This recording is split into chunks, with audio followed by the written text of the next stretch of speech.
These proposed changes to Louisville's alcohol rules come after some high-profile violence and other incidents at Louisville's bars in recent years.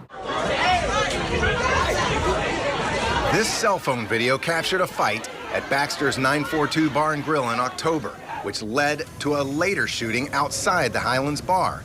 And in August, 2 people were killed and 4 injured in a shooting outside the Southern in downtown Louisville. Not trying to harm people who are good actors here.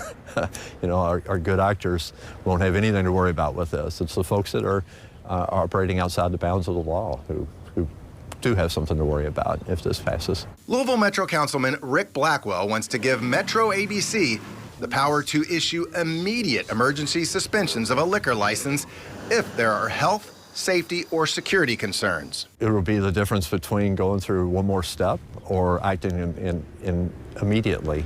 And for my money, I think that we should be able to act immediately when you really do perceive there is an emergency.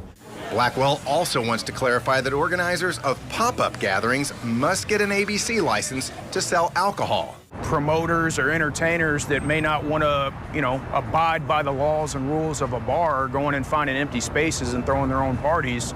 And again, it sheds bars in a negative light. Sean Van Dievender, spokesperson for the Louisville Hospitality Association, says their member bars don't want the negative publicity of bad actors. We're more than willing to work with the mayor's office, ABC, in this instance, Councilman Blackwell.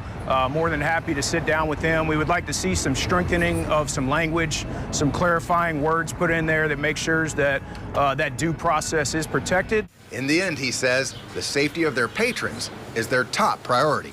Mark Vanderhoff, WLKY News.